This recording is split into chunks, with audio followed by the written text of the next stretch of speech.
जय हिंद दोस्तों, एक बार फिर से आपका स्वागत है आर के मौर्य कॉमर्स क्लासेज में। आज की इस क्लास के माध्यम से आपके लिए शुरुआत कर रहे हैं पूंजी बजटिंग, कैपिटल बजटिंग चैप्टर। अपनी कॉपी में लिख लीजिएगा चैप्टर का नाम पूंजी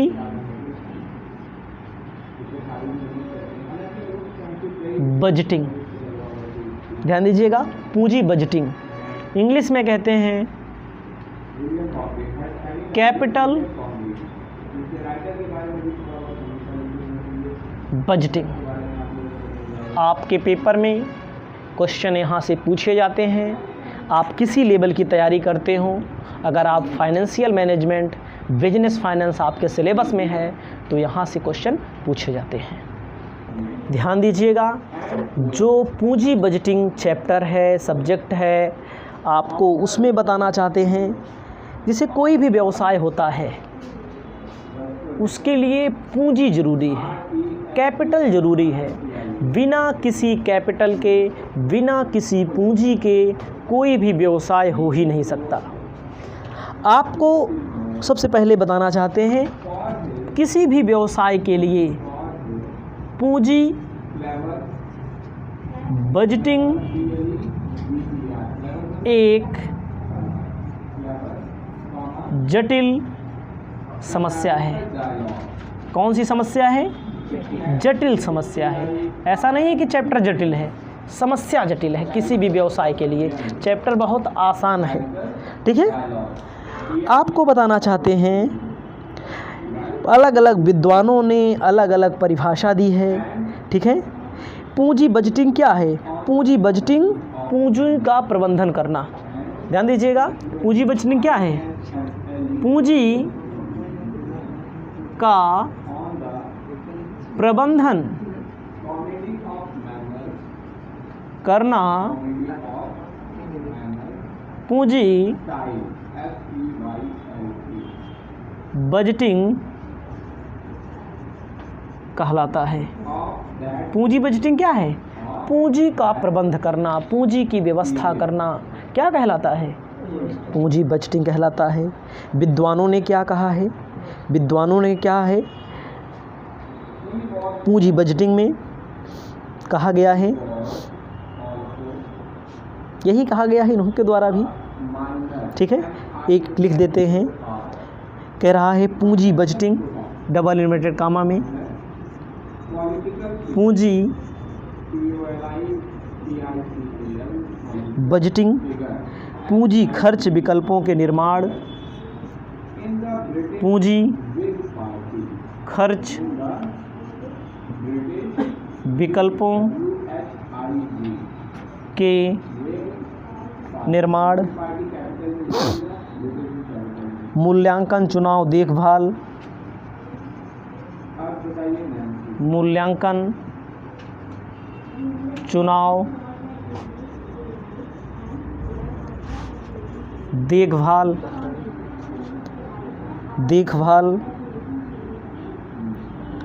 ठीक है,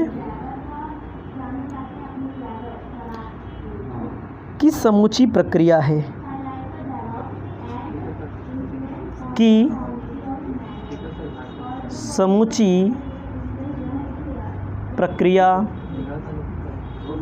है। ध्यान दीजिएगा, पूंजी बजटिंग क्या है? पूंजी के विकल्प क्या हैं, कहाँ कहाँ से पूंजी आएगी, कहाँ कहाँ पर खर्च की जाएगी, इसका निर्माण करना है, मतलब लाना है, मूल्यांकन करना है, चुनाव करना है, देखभाल करना है, ठीक है। इस प्रक्रिया से जो बजट बनता है, इस प्रक्रिया से जो बजट बनता है उसे पूंजी बजट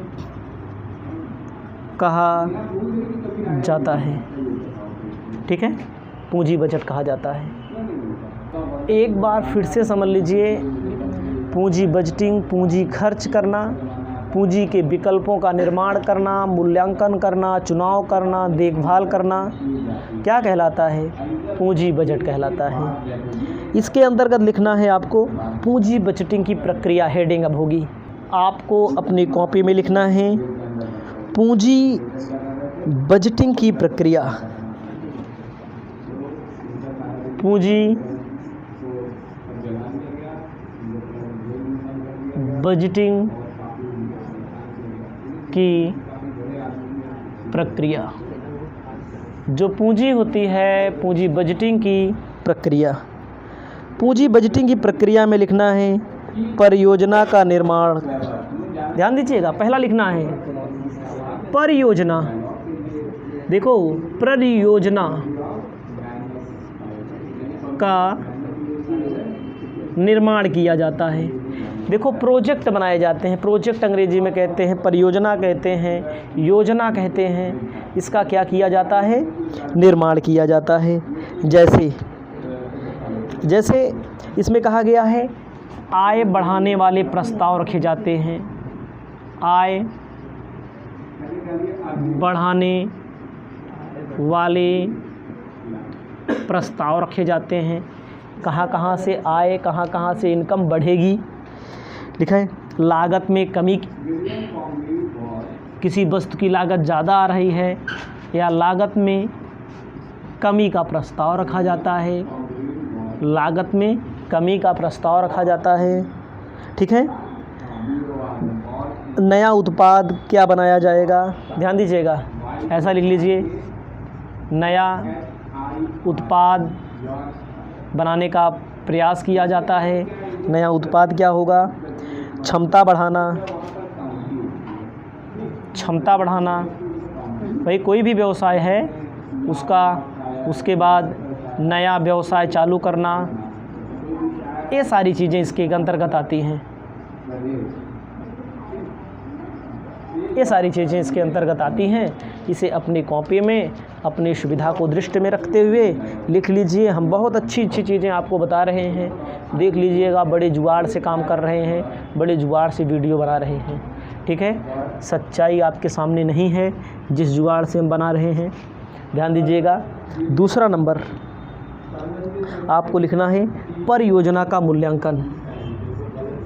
परियोजना का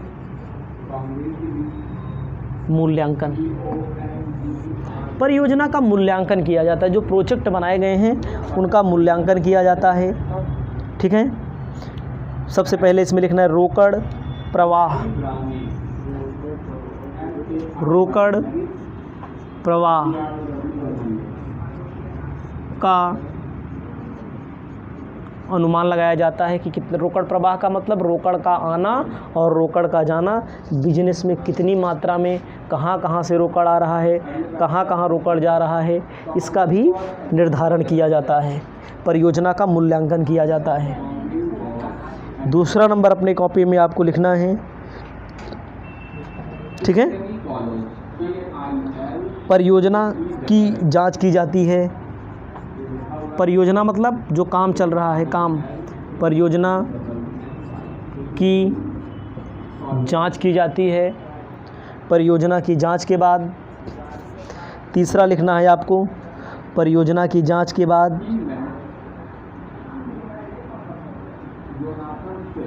लाभदायकता की जांच की जाती है। किस परियोजना में लाभदायकता कितनी है, कैसे बढ़ेगी, कैसे इसे अच्छे से अच्छा बनाया जाए, ठीक है। तीसरे नंबर पर आपको लिखना है परियोजना का चुनाव किया जाता है। परियोजना का चुनाव किया जाता है। मतलब कि बहुत सारी प्रोजेक्ट होते हैं, उन प्रोजेक्टों में परियोजना को चुना जाता है, ठीक है भाई। कई सारे विचाराधीन काम होते हैं ना, कौन सा काम चुना जाए। चौथा नंबर आपको लिखना है परियोजना का क्रियान्वयन। ये अलग है, 1 2 3 4 अलग है। परियोजना पर का क्रियान्वयन किया जाता है। परियोजना पर क्या किया जाता है? अंतिम रूप दिया जाता है। ठीक है, दायित्व सौंपा जाता है। ठीक है, उसके बाद 5वां, परियोजना की देखभाल की जाती है। क्या की जाती है? परियोजना का क्रियान्वयन के बाद देखभाल आप अपनी कॉपी में लिख लीजिएगा। इसके बाद हम आपको क्या बताएंगे? इसके बाद हम आपको बताएंगे रीतियाँ। ठीक है, व्यावसायिक संस्था में बहुत सारी रीतियाँ होती हैं, बहुत सारे नियम होते हैं। इतना आप तैयार कर लीजिए प्यारे भाइयों बहनों, गारंटी देते हैं इस चैप्टर की एक एक नब्ज को टटोल कर रख दूंगा और एक एक क्वेश्चन को आपको हम बता देंगे। इस वीडियो को यहीं पर समाप्त कर देंगे। Hello friends, welcome to R K. Maurya commerce classes. आपके लिए कैपिटल बजटिंग से रिलेटेड क्वेश्चन सॉल्व कराने जा रहे हैं। आपको ध्यान देना है, आपके पास एस.बी. गुप्ता साहित्य भवन पब्लिकेशन की बुक होगी, अन्य राइटर की भी हमारे पास तो उपलब्ध है, लेकिन आपको मैं बता दूं, हो सकता है आपके पास ओल्ड बुक हो या आगे पीछे क्वेश्चन थोड़ा हो सकता है आपका, तो हमारे पास न्यू है। तो मैं न्यू से पहला क्वेश्चन लॉन्ग का बता रहा हूँ। सबसे पहले इंग्लिश में पढ़ेंगे, हिंदी मीडियम हो इंग्लिश मीडियम हो, डरना नहीं है, लड़ना है। कहता है x limited intends to replace an old machine by a new machine। मतलब कि पुरानी मशीन को क्या करेंगे? रिप्लेस कर देंगे, वापस कर देंगे। क्या लगवाएंगे? न्यू मशीन लगवाएंगे।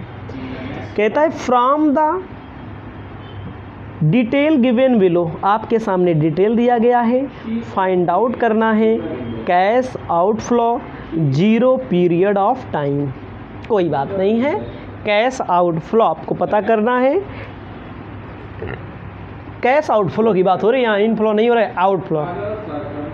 सबसे पहले लिखना है आपको, क्या कहता है क्वेश्चन में?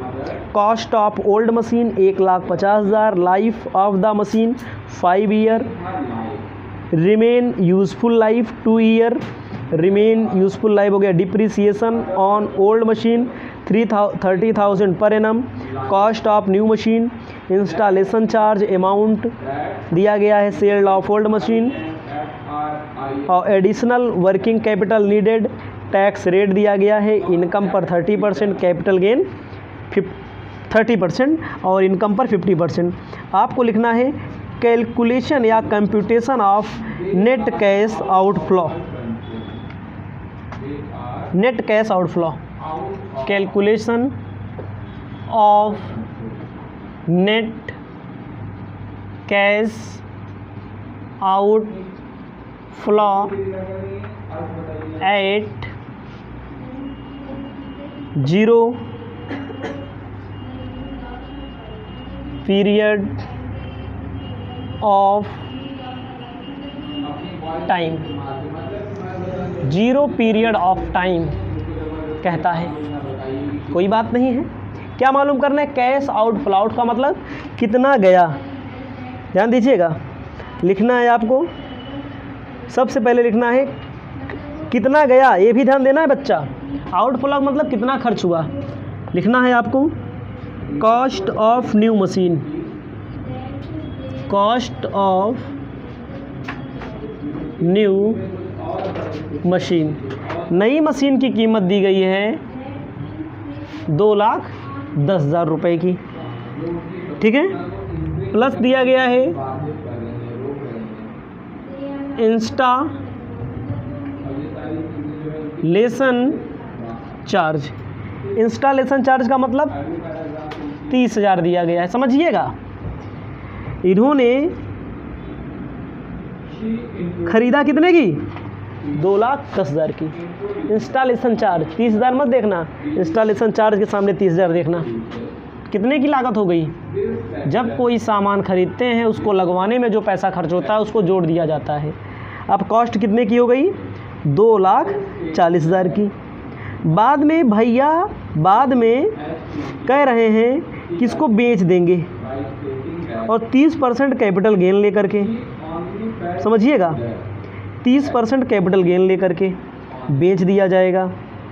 तो इसको बेच देंगे भैया 2,40,000 का 30% निकालो। ध्यान देना है, आपको हेडिंग लिखना पड़ेगा, परसेंट नहीं निकालना है। Calculation of capital gain, capital gain निकालना पड़ेगा आपको। कैपिटल गेन के लिए क्वेश्चन में देखिए कितने का बेच रहे हैं old machine, sale of old machine 1,50,000 old machine पर जो बेचेंगे, ये बेचा नहीं जा रहा है, ख़रीदा जा रहा है। सेल ऑफ ओल्ड मशीन, जो मशीन बेचा जाता है उस पर कैपिटल गेन आता है। कितने में बेच रहे हैं? 1,50,000 की। क्वेश्चन में देखो जो ओल्ड मशीन है वो कितनी दिन चली है, कितना दिन चली है? चली है 5 साल ना। देखिए जो बेच रहे हैं वो कितना दिन चली है? 5 साल। इसका मतलब है, और इसका डिप्रिसिएशन देखो 30,000 रुपया पर एनम दिया है, 30,000 रुपया पर एनम दिया है। 30,000 गुणे 5 1,50,000 रुपया, ठीक है। इसकी करंट में वैल्यू कितने की है?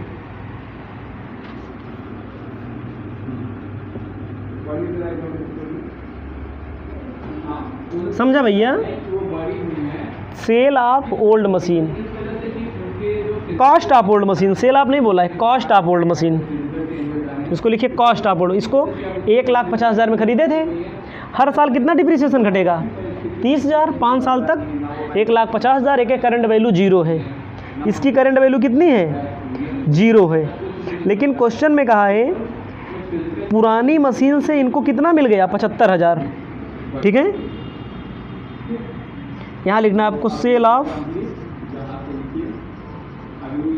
ओल्ड मशीन 75,000, 75,000 लेस कर देना है टैक्स 30%, 75,000 का 30% निकल के आ जाएगा आपका 52,500 कैपिटल गेन। अब क्या करेंगे? घटा लो, कैपिटल गेन 52,500 आ जाएगा उत्तर 1,87,500। Cash in, cash outflow, cash outflow. फिर से समझो, क्वेश्चन को समझो, बड़ी बात नहीं है, क्वेश्चन छोटा ही है लेकिन थोड़ा घुमा फिरा करके इधर उधर की खेला खेली कर रहा है। देखा भैया, अनुज, विकास, दिव्य कीर्ति, ठीक है। कॉस्ट ऑफ नई मशीन की दाम कितनी है? 2,10,000। एक लगवाई कितना खर्च किया? 30,000। कॉस्ट कितनी हो गई? 2,40,000। लेस कर देंगे capital gain 52,500। Cash outflow, sorry ये कहाँ से आया 52,500? जो मशीन है उसकी कीमत कितनी थी पुरानी मशीन की? 1,50,000 थी। बाद में क्वेश्चन में देखो 30,000 हर साल डिप्रिसिएशन घटेगा, 5 साल यूज हुई है, डिप्रिसिएशन की वैल्यू कितनी हो गई? नील। लेकिन इसको बेच कितने में रहे हैं? 75,000 में। सरकार को टैक्स दे रहे हैं 30%, कैपिटल गेन पर टैक्स दे रहे हैं। 52,500 का इनके पास यहाँ से पैसा आया, यहाँ बचा हुआ पैसा 75,000 का बेचा, 22,500 टैक्स दे दिया, बचा कितना? 52,500 दे दिया।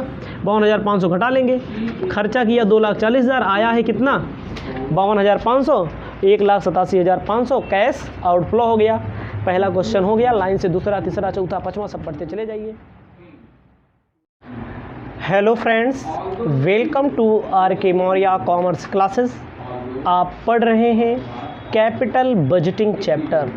इस वीडियो के माध्यम से आपको न्यू बुक का फर्स्ट नंबर क्वेश्चन पहले बताएंगे। ध्यान दीजिए, आपके पास न्यू बुक हो, ओल्ड बुक हो, आगे पीछे कहीं ना क्वेश्चन कहीं ना कहीं दिया है। क्वेश्चन हमारा कहता है, पहला क्वेश्चन, निम्न तथ्यों से रोकड़ अंतर्वाह एवं अदायगी अवधि ज्ञात कीजिए। यानी कि कैश इनफ्लो मालूम करना है और आपको मालूम करना है पे back period. Cost of plant, plant की लागत दी गई है 32,000 रुपये की। लाइफ ऑफ द प्लांट मतलब कि प्लांट का जीवन काल दिया हुआ है 10 साल। स्क्रैप वैल्यू दी गई है, इसमें सॉल्वेज वैल्यू दी गई है, जैसे कोई भी प्लांट खराब हो जाता है तो कितने में बचता है। उसके बाद ध्यान देना है annual earning after depreciation and before tax 10 lakh. Tax का रेट जो मानना है 40%। आपको क्या मालूम करना है दोस्त, आपको मालूम करना है सबसे पहले कैलकुलेशन ऑफ कैश इनफ्लो। अपनी कॉपी में लिखिए, फर्स्ट नंबर क्वेश्चन है, फर्स्ट नंबर का first step calculation of cash in flow. Hindi में कहेंगे रोकड़ अंतर्वाह। ठीक है, हिंदी में क्या क्या कहेंगे, रोकड़ अंतर्वाह लिख लीजिएगा। आपको कोई दिक्कत हो तो आप हमें बताने का कष्ट भी करिएगा। ठीक है, तो आपको क्या मालूम करना है, कैश इनफ्लो। सबसे पहले कैश इनफ्लो का मतलब क्या होता है समझते हो।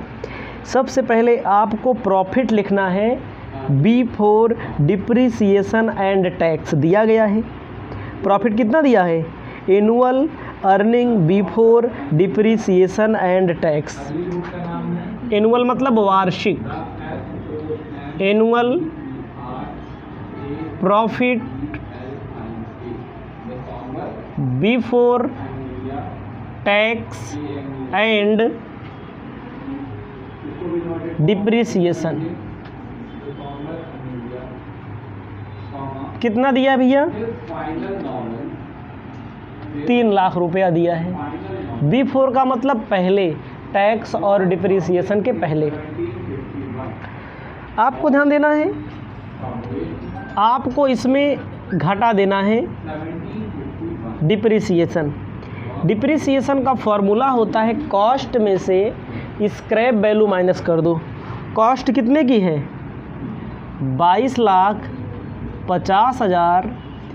स्क्रैप वैल्यू कितने की है, 1,50,000 भाग कर दो 10 से। एस्टिमेटेड जीवन काल दिया गया है 10 साल, भाग दे देना है आपको। ठीक है छोटू, भाग दे देंगे तो कितना हो जाएगा, भाग दे देंगे तो आपका आ जाएगा 2,10,000। माइनस करके भाग दो, साल भर का डिप्रिसिएशन आपको क्या कर देना है, घटा देना है। तो कितना बचेगा, 90,000 बचेगा। 90,000 में अब आपको क्या कर देना है भाई, लेस करेंगे तभी तो टैक्स लगेगा, टैक्स दे देना है। क्या परसेंट, 40%। 9 चौक 36,000 टैक्स दे देंगे। कितना बचेगा, लेकिन क्वेश्चन में कितना बोला है, 50%। क्वेश्चन में 40 बोला है, लेकिन नई बुक में 50% बोला है। याद रखिएगा, यही है, थोड़ा थोड़ा अंतर कर दिया है बस इन्होंने। आधा हो जाएगा 45 जो क्वेश्चन में बोला रहे। हाँ 50%। कितना बचेगा भैया, 45% बनेगा। आफ्टर आ गया हमारा, इनकम आ गया हमारा, प्रॉफिट आ गया। इसे लिख सकते हैं profit after tax and depreciation. लेकिन कैश इनफ्लो का मतलब क्या होता है, कैश इनफ्लो का मतलब होता है profit after tax before depreciation. Cash inflow का मतलब होता है profit after tax before depreciation. इसके लिए क्या कर लेंगे, हम ऐड कर लेंगे क्या, जो डिप्रिसिएशन हम लोगों ने घटा दिया है। कितना घटा दिया डिप्रिसिएशन, कैश इनफ्लो का मतलब याद रखना, टैक्स देने के बाद डिप्रिसिएशन के पहले, टैक्स देने के बाद। आप सोचेंगे तो क्यों यहाँ वही जब घटाना है, जो आप जोड़ना है तो क्यों घटाया भाई, डिप्रिसिएशन टैक्स कब दिया जाएगा, डिप्रिसिएशन घटाने के बाद दिया जाएगा। तो आपको ध्यान देना, जोड़ दिया जाएगा तो कितना हो जाएगा, 4 लाख 55,000 नहीं, 2,55,000 इसको बोलेंगे कैश इनफ्लो। कैश इनफ्लो इसे बोलेंगे नेट इन, ठीक है, इसको लिख लीजिए। कैश इनफ्लो आपका आ गया, अपनी कॉपी में लिख लीजिए। इसके बाद आपको हम बताने जा रहे हैं, क्या पूछा है, पे बैक पीरियड। आपको निकालना है पे बैक पीरियड है भैया। पे बैक पीरियड का मतलब कितना दिन में वसूल हो जाएगा पैसा, अदाय हो जाएगा। जब कहीं पर पैसा लगाएंगे पे back period, net investment upon cash inflow. समझिए, पैसा लगाए कितना है, पैसा खर्चा कितना किए हैं राजा, 22,50,000 ना, 22,50,000। और कै साल तक, हर साल कितना पैसा मिलेगा इनको, 2,55,000 मिलेगा। कितना मिलेगा, 2,55,000। 22,50,000 लगा के 2,55,000 रुपया हर साल सब कुछ करने के बाद पा रहे हैं। इनका पैसा कब वसूल होगा,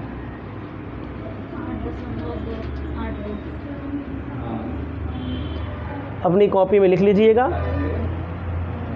ठीक है। 8.82 साल में इनका पैसा रिसीव हो जाएगा, ठीक है। सब कुछ बढ़िया बढ़िया है, अच्छा अच्छा है, ध्यान देना है। अब आपको हम आगे बताएंगे क्वेश्चन नंबर 2। पहले इसको लिख लो आप लोग, एकदम अच्छा है। क्या है, डिप्रिसिएशन घटाना है, फिर टैक्स लगाना है, फिर डिप्रिसिएशन जोड़ना है, क्योंकि डिप्रिसिएशन के बाद का फ़ायदा हमको चाहिए, कर और टैक्स के बाद, डिप्रिसिएशन के पहले का और टैक्स के बाद का। पे बैक पीरियड का मतलब होता है अदायगी अवधि, हिंदी में बोलते हैं। इन्वेस्टमेंट, नेट इन्वेस्टमेंट 22,50,000 खर्चा किया है, 2,55,000 कमा रहा है, कैश इनफ्लो हो रहा है हर साल इनके पास 8,82 ईयर में इनका पैसा अदा हो जाएगा। ठीक है, चलो अगला क्वेश्चन ध्यान दीजिएगा। क्वेश्चन नंबर हमारा जो अगला है, दूसरा, ठीक है। क्वेश्चन नंबर हमारा जो अगला है, कैसरा मैंने बताया अभी तक हो, हम नई बुक का क्वेश्चन नंबर 3 बताने जा रहे हैं। मिला लीजिएगा भाई, अगर कोई दिक्कत हो तो बताइएगा। कहते हैं कि कैलकुलेट ऑफ, क्या करना है आपको, find out cash inflow and पे बैक पीरियड आपको फाइंड आउट करना है। Cost of plant 32 lakh, life of the plant 10 year, solving value 3,20,000 का मतलब होता है स्क्रैप वैल्यू। उसके बाद कहता है annual earning depreciation after depreciation before tax 10 lakh दिया गया है। और आपको ध्यान देना है, इनकम टैक्स 40% की बात हो रही है यहाँ पर। कोई बात नहीं है, आपको सबसे पहले लिखना है earning after depreciation and before tax लिखना है। तीसरा क्वेश्चन है earning after tax and after tax before depreciation.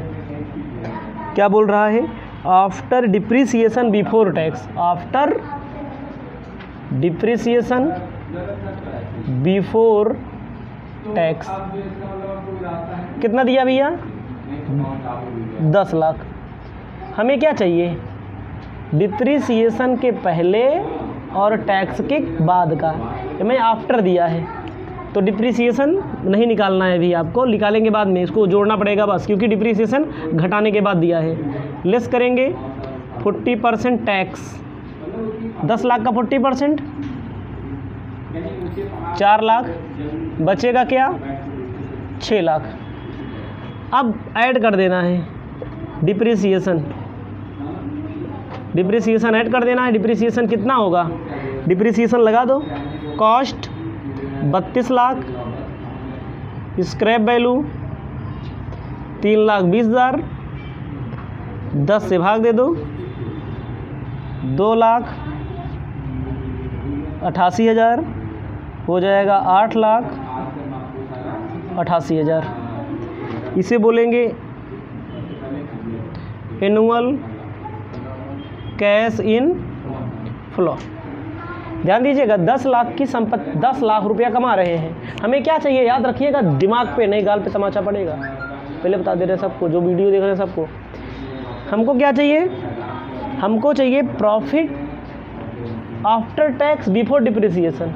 यानी क्या बोला है, profit after depreciation before tax बोला है ना। डिप्रिसिएशन घटा है, जो उसमें घटाया गया दूसरे क्वेश्चन में घटाना नहीं है आपको, लेकिन हमको बिफोर चाहिए, तो टैक्स घटा लो, डिप्रिसिएशन जोड़ दो, cost minus scrap divide by 10, आपका कितना आ जाएगा एनुअल कैश इनफ्लो 8,88,000।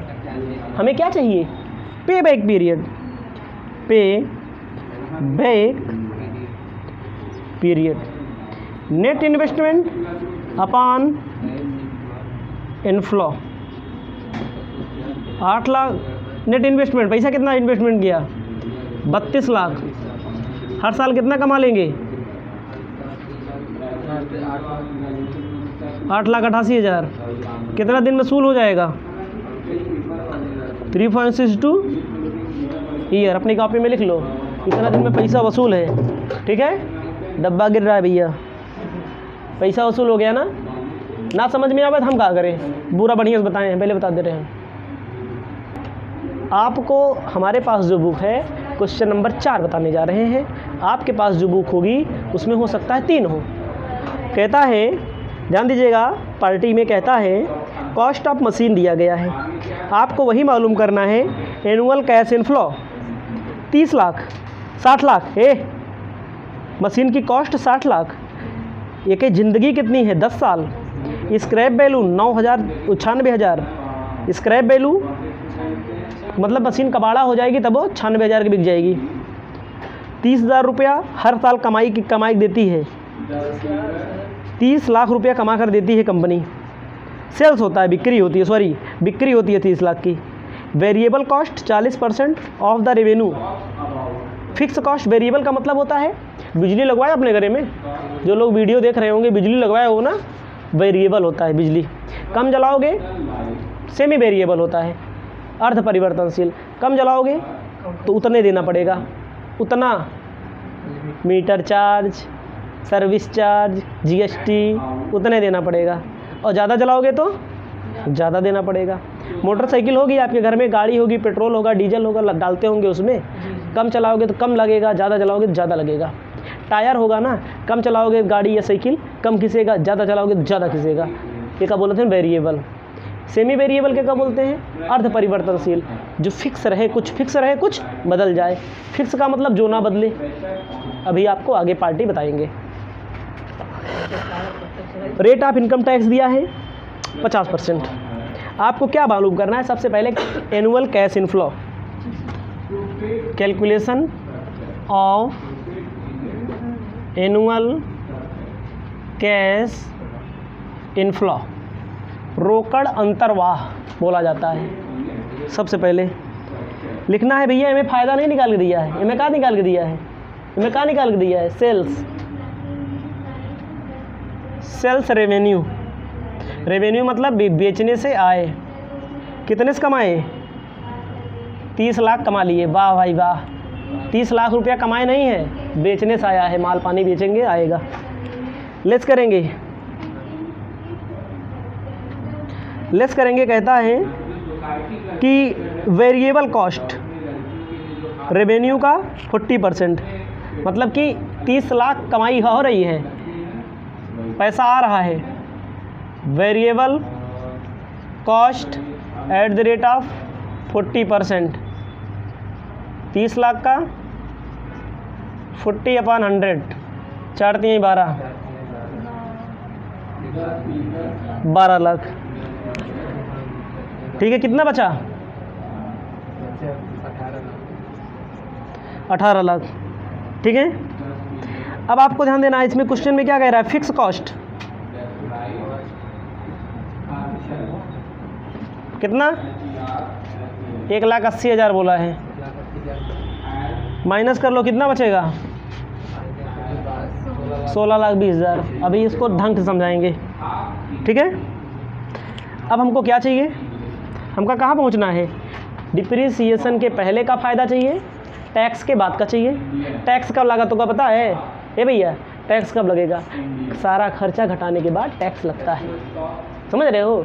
डिप्रिसिएशन खर्चा है, हानि है। डिप्रिसिएशन का फॉर्मूला क्या होता है, दिमाग है, total cost minus scrap value upon estimated life. Total cost कितने की है दोस्त, 60 लाख की। देखो स्क्रैप वैल्यू कितनी है, देखो 60 लाख है, इकाई, दहाई, सैकड़ा, हज़ार, 10,000, लाख, 1 जीरो और 60 लाख। और स्क्रैप वैल्यू कितना दिया है, 96,000। एक ज़िंदगी कितना दिया गया है, 10। 5,90,400 भाग गुड़ा भाग कर लेना अपना, हम फटाफट कर देते हैं, फटाफट काम होता है हमारा। तो कितना बचे, 10,29,600।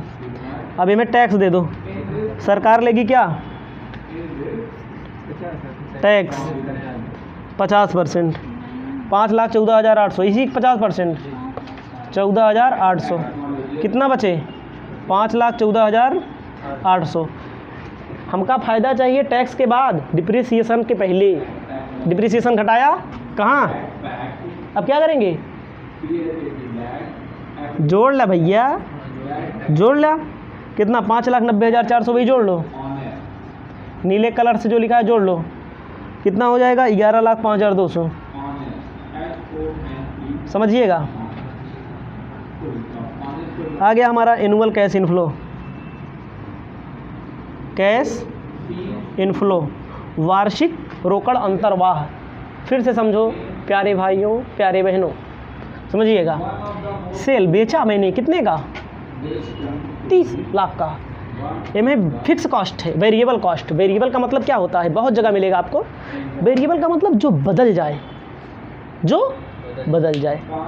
मोटरसाइकिल घर में होगी, मोटरसाइकिल होगी, ज़्यादा दूर चलाओगे ज़्यादा तेल लगेगा, कम चलाओगे कम तेल लगेगा, साइकिल चलाओगे को नहीं लगेगा, ये क्या बोलते हैं, वेरिएबल। कोई कंपनी है, वहाँ पर सामान का उत्पादन होता है, कम प्रोडक्शन करेंगे। ये हमारे पास देखो शर्ट है, आपके पास भी शर्ट होगी, टी शर्ट होगी, कपड़ा होगा, लेडीज़ जेंट्स जो भी हो, आप हम नहीं जानते, ये कपड़ा है ना। एक शर्ट बनाएंगे तो 2 मीटर, 2 शर्ट बनाएंगे तो 4 मीटर, 10 शर्ट बनाएंगे तो 20 मीटर। ज़्यादा शर्ट बनाओगे तो ज़्यादा खर्चा लगेगा। एक क्या बोली है, वेरिएबल, परिवर्तनशील व्यय। 30 लाख कमाए हैं, इसके पीछे 40% वेरिएबल पर खर्च कर दिया है, जो घटता जाए, उत्पादन कम हो तो कम, ज़्यादा हो तो ज़्यादा। उसके बाद आपको ध्यान देना है, बचे कितना पैसा, 18 लाख। 1,80,000 फिक्स कॉस्ट है, कितना बचा, 16,90,200। फ़ायदा हो गया इनका, फ़ायदा आ गया, ये बिफोर टैक्स एंड डिप्रिसिएशन फ़ायदा आ गया। लेकिन हमको क्या चाहिए, डिप्रिसिएशन के पहले, टैक्स के बाद। टैक्स कब लगाया जाता है, डिप्रिसिएशन के बाद ही टैक्स लगाया जाता है। Depreciation cost 60 lakh, scrap value 96,000, 10 से भाग दे दो, 5,90,400 डिप्रिसिएशन घटा लो, आपका आ जाएगा। अब इसी का 50% टैक्स दे दो, सरकार इतना पैसा ले रही है, 5,14,800 सरकार को दे दो। अब जो डिप्रिसिएशन हम लोगों ने माइनस किया उसको क्या कर देंगे, प्लस कर देंगे। अब क्या आया, profit after tax before depreciation. Annual cash inflow 11,05,200 रुपया आ चुका है। इसे आप अपनी कॉपी में लिखिए। अभी आपको क्या बनाना है, पे बैक पीरियड। आपको ध्यान देना है, क्या निकालना है, पे बैक पीरियड। पे back period, net investment cash inflow. Net investment कितना पैसा जमा किया, लगाया है इस प्रोजेक्ट में, 60 लाख, 11,05,200। कितना दिन में पैसा आ जाएगा, 5.43 ईयर। अपनी कॉपी में लिख लीजिए।